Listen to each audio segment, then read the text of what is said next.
Mayor Guardian is here. A listener wrote me they heard part of the breaking news report that we shared in the 6 o'clock hour.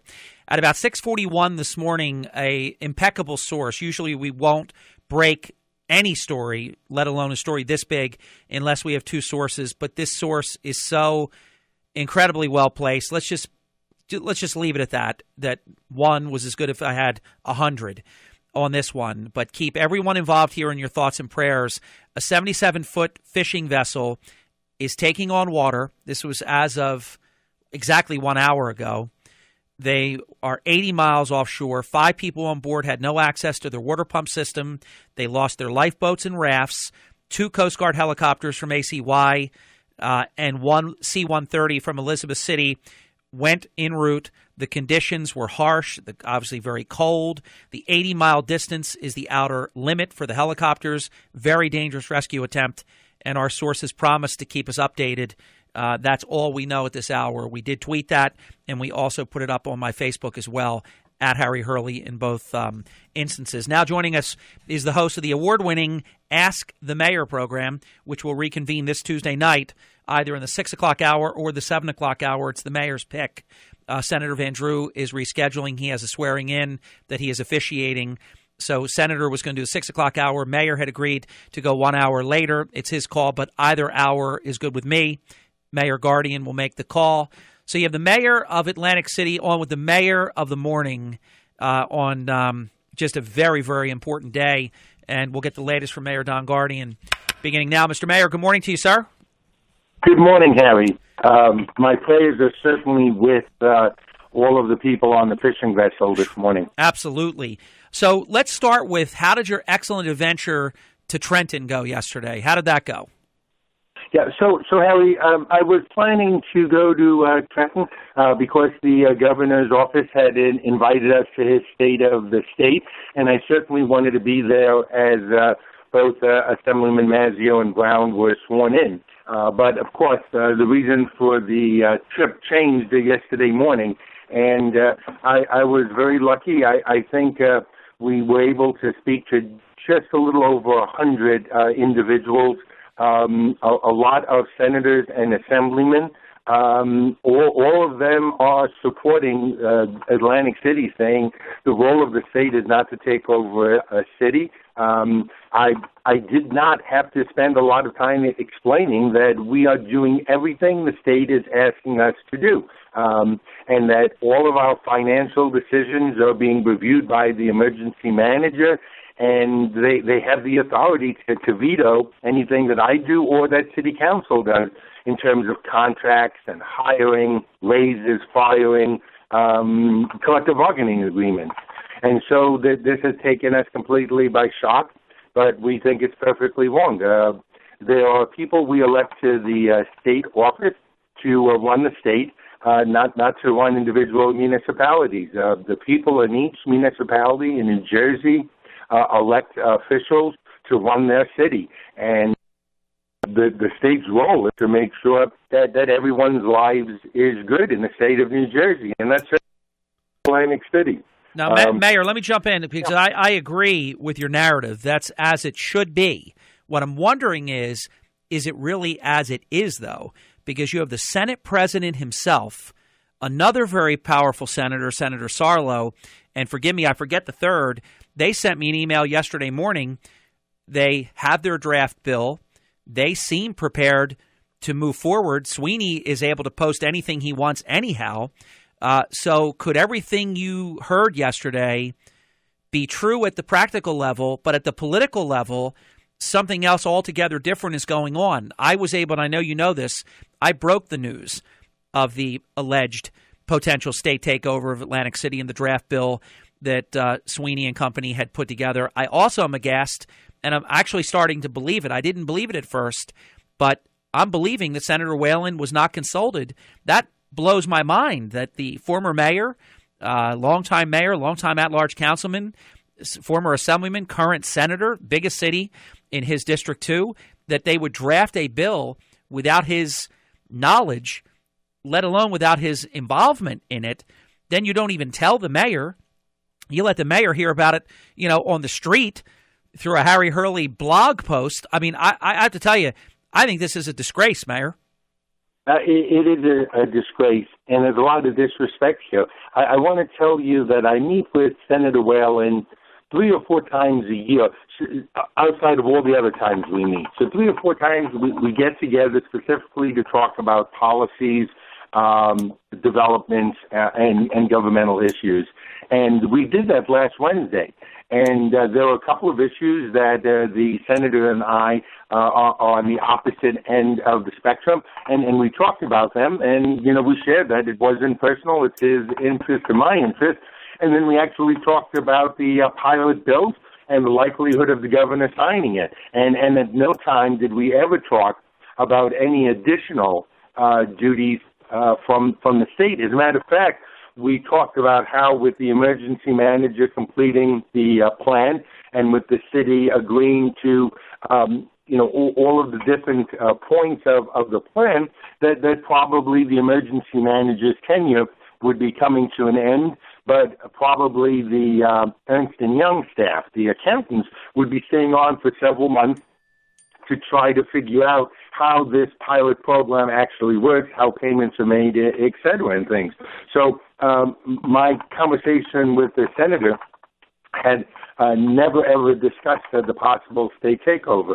I will tell you, Harry, that obviously every mayor that was in Trenton yesterday took the time to talk to me, or I talked to them, and they were all appalled because something like this would be an incredibly different step for the state if the state, at their pleasure, could take over any city in New Jersey. That would wield an incredible amount of power to the state, and all of them said the same thing. Where have we seen the state takeover doing well? And, they've not named a number of school districts, all of which were as bad off with the state taking over as they were before. And even when we talk about Camden, the Camden takeover was an absolute disaster.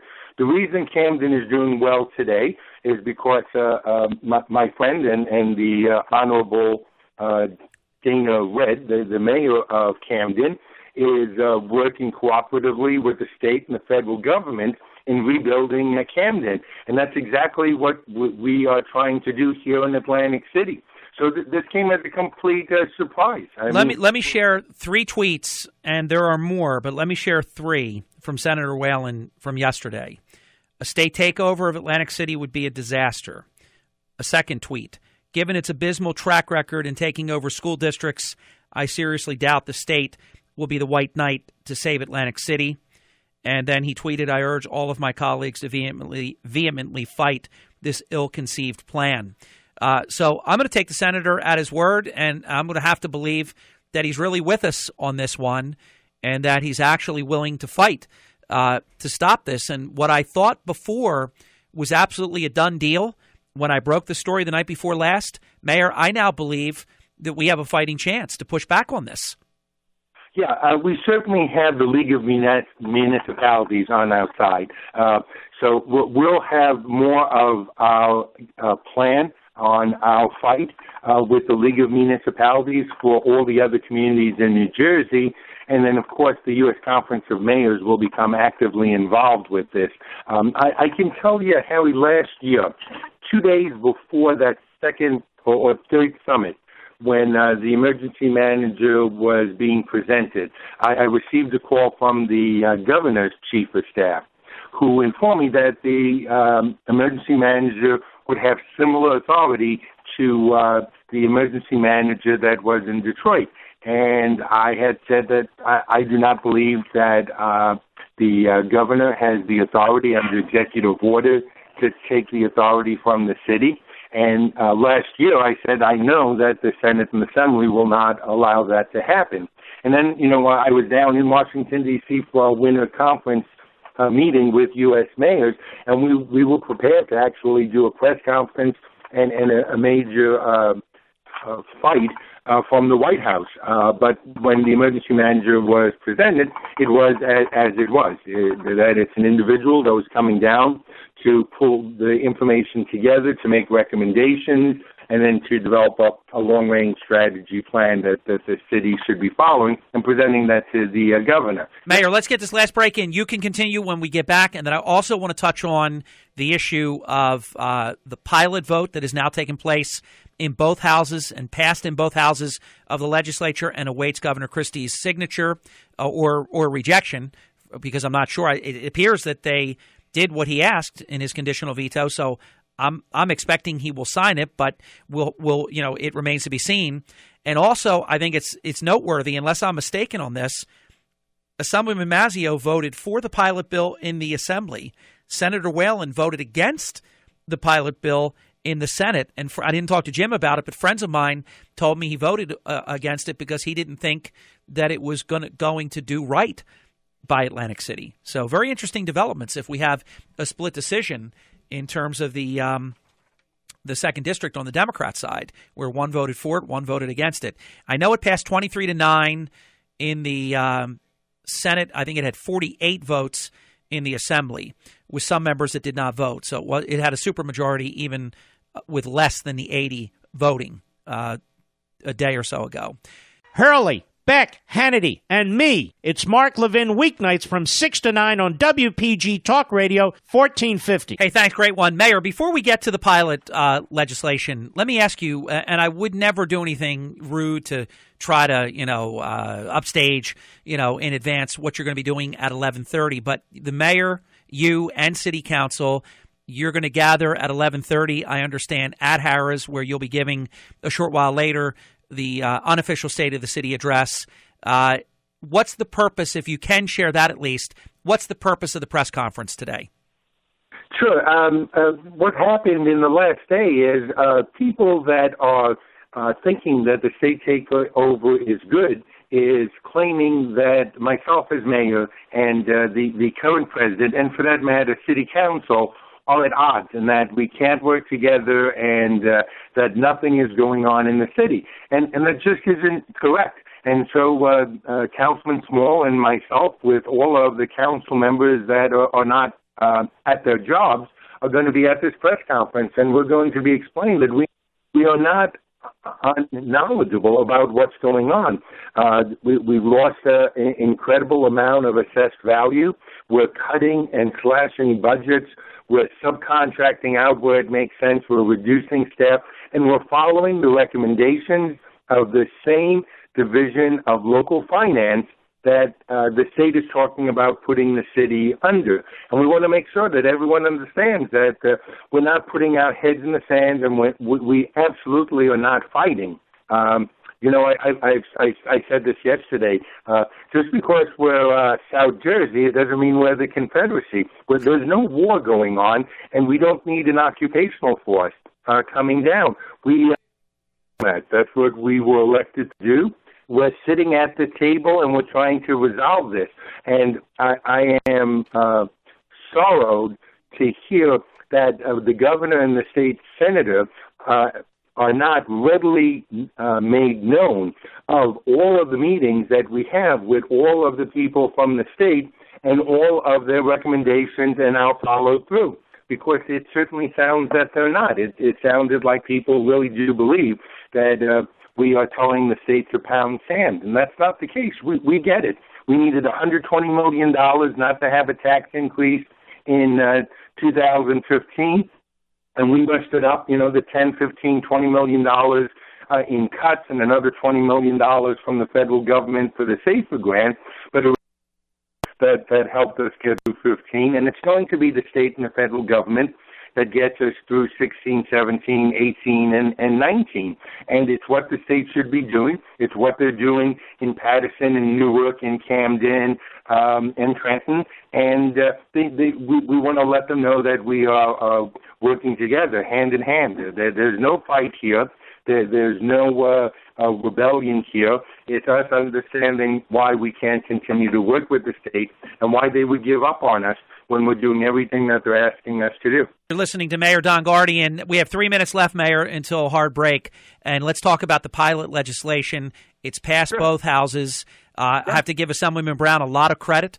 A number of amendments that he fought for made it into the final bill that was passed. What are your thoughts?